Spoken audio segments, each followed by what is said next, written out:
que acionar lá também. Isso. Dia 13 de dezembro de 2016, Procuradoria-Geral da República, presentes colaborador Emílio Odebrecht, acompanhado de seus advogados, presentes os membros do Ministério Público, feitas as advertências no depoimento número 1, passamos diretamente a tratar do tema relacionado a este termo de depoimento, que é o anexo 3, relacionado a Fernando Henrique Cardoso. Pois não, Tamir, o que o senhor tem para trazer em relação a esse tema? Bom, veja bem, eu sinceramente eu não tenho nada que aí eu procurei identificar alguma coisa que eu pudesse dar de colaboração no sentido do que vocês estão pesquisando. Não tem. Foi uma pessoa que eu conheci logo depois que ele voltou, praticamente no ano seguinte que ele voltou do exílio. Quem me apresentou ele foi um amigo de criança, de infância. Ele era mais velho do que eu, chamava-se Valdir Pires, que já foi, inclusive, governador. Ele, se eu não me engano, até procurador, como formação. Hoje é vereador de Salvador. Então, um sonhador, vamos dizer.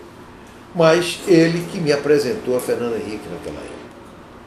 Isso nós estamos falando da década de 79, 80, por aí. 81, por aí. Antes disso, talvez até um pouco. 78. E aí ele tinha, por como que apareça, eu comecei a perceber que ele era, depois do meu convívio com ele, o meio empresarial tinha um certo receio, que ele vinha de uma fase de liderança da esquerda. Fernando Henrique. Fernando Henrique. E eu procurei, inclusive, combinado com ele, um trabalho junto ao empresariado, mostrar, porque eu passei a conhecê-lo e a ver. E quando eu fui apresentado pelo Valdir, eu fui a partir de uma ideia que nós tínhamos, que era um projeto chamado Projeto Gás Brasil, que era um programa extremamente importante para o país,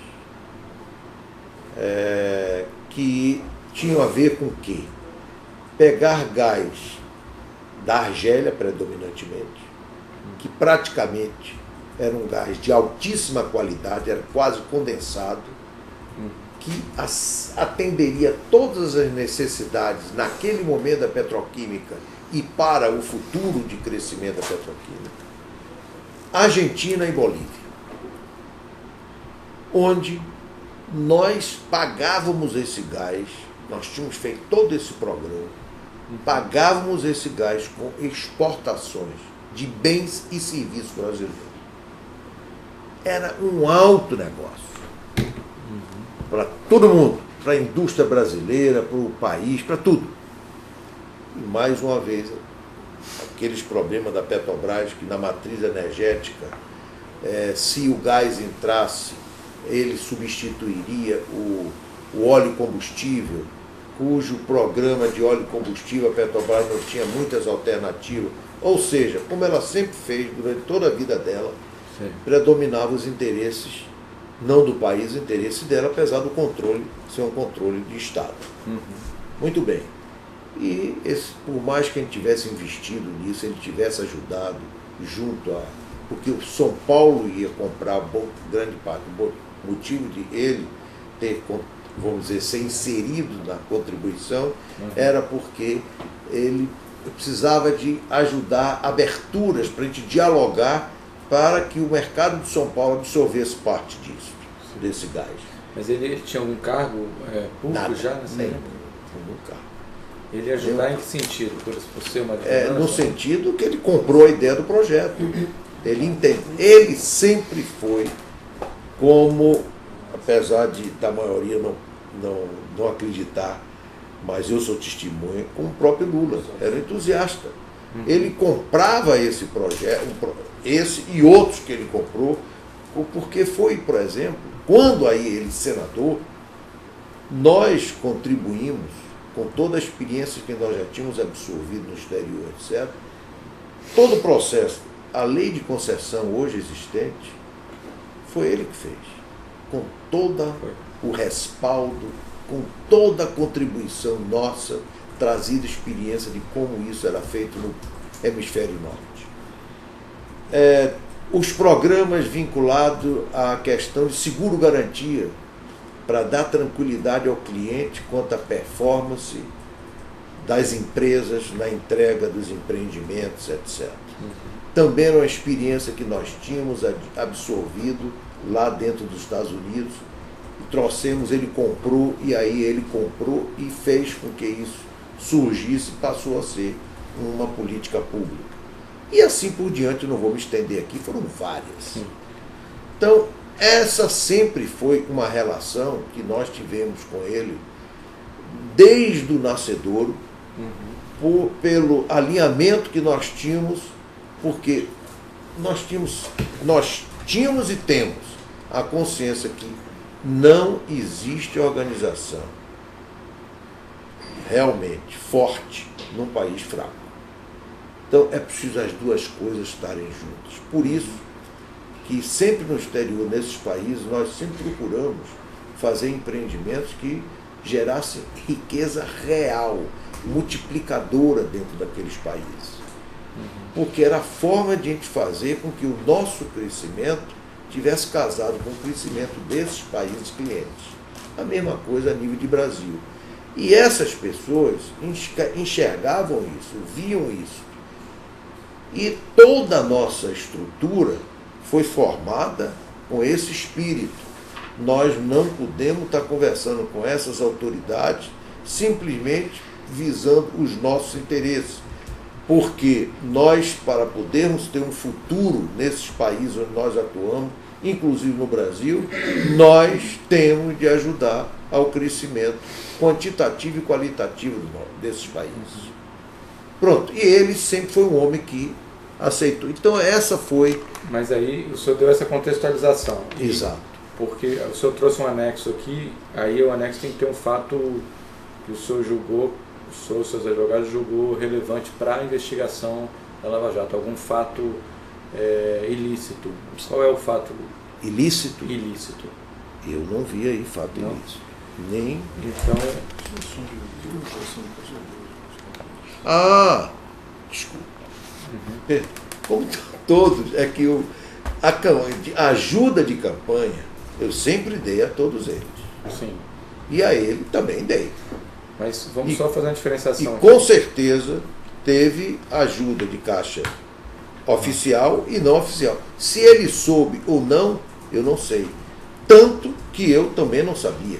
Porque ele indicava quem era e eu, na época, era o Novis, era o Pedro Novis. Sei. E eu falava com o Pedro Novis, olha, Pedro, fulano e tal, vai lhe procurar. Eu não tenho certeza quem é. Um deles, até por não estar mais vivo, eu não quero cometer nenhuma injustiça aqui. Foi isso eu disse desde aquela vez no nosso encontro. Quando eu fui para fazer o relato. Exatamente.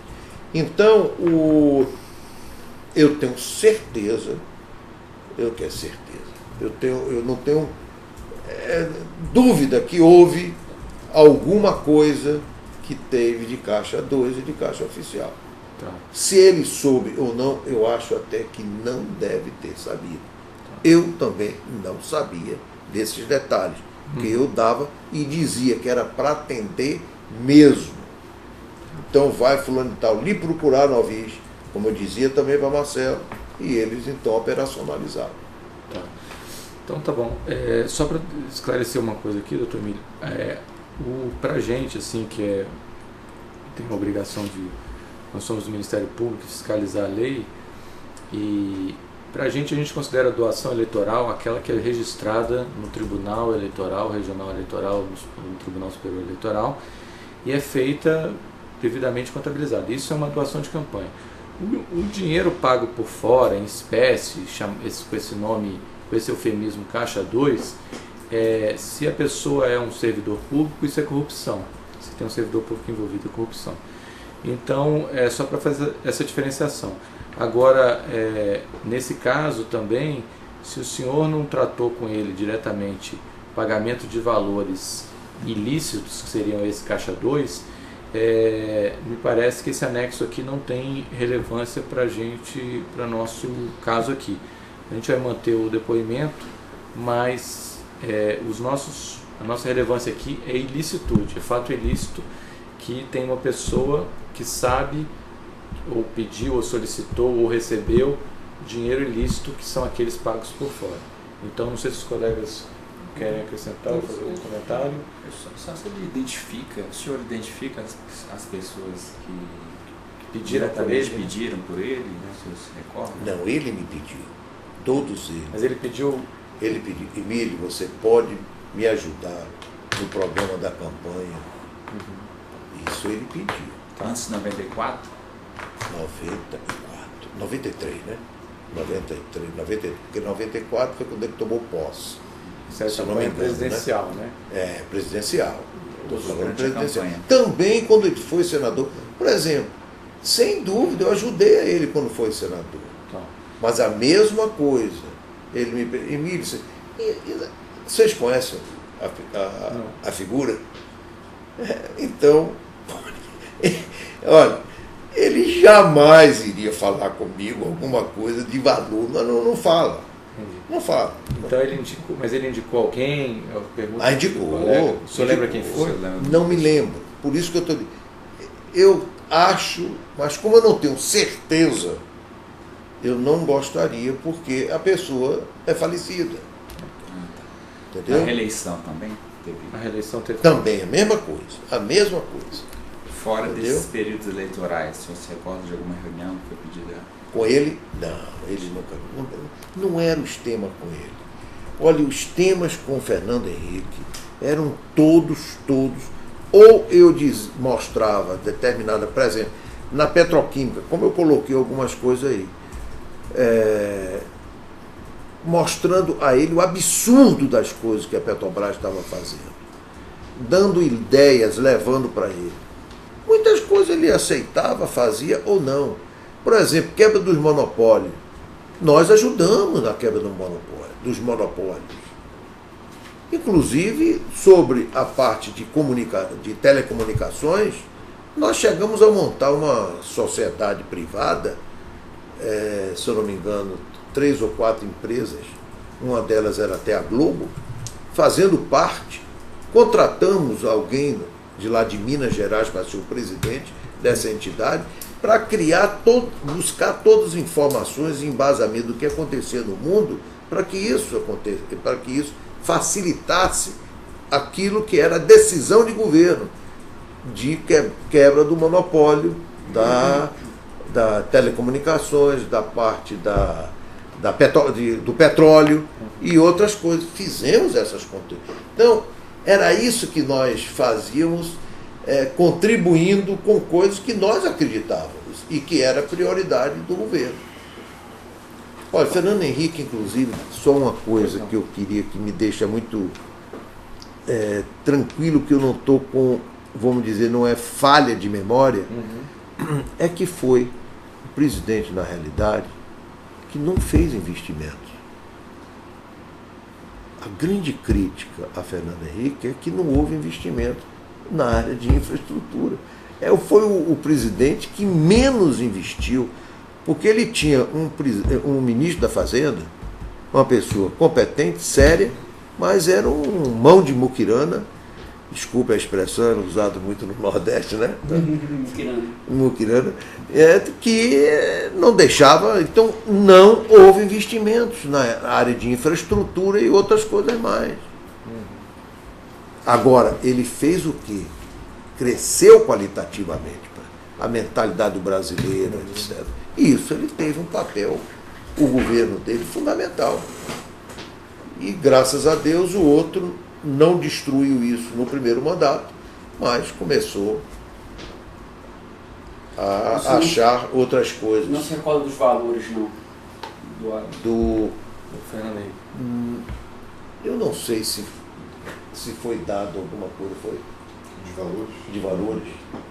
Eu não sei. Novis, eu não sei se Novis colocou na dele alguma coisa. Eu não saberia. Não sabia. Porque como ele não falava comigo valores, eu delegava e dizia para atender. Não me interessava. Porque acontece o seguinte. Nosso pessoal, eles têm a participação sobre o lucro. Então, os problemas que eu muitas vezes tinha, não era o caso dele, mas era caso de outros, era simplesmente dizer o seguinte: seu pessoal não é fácil, hein? Por quê? O pessoal queria minimizar e eles queriam maximizar. Claro, meu pessoal quer minimizar, por quê? Porque à medida que os resultados sejam maiores, efetivamente eles estão participando, porque nós temos participação no lucro, eles participam. Então, existia sempre essa delegação, porque também não era porque eu só confiava, não, porque o ambiente era favorável a isso. Eles estavam lutando para ser o mínimo, porque eu sabia que o lado de lá vinha buscando discutir para obter o máximo. Mais alguma coisa sobre esse tema que alguém deseja colocar? Os advogados, o teu amigo, os colegas? Então vamos encerrar aqui o termo número 3, dia 13 de dezembro de 2016.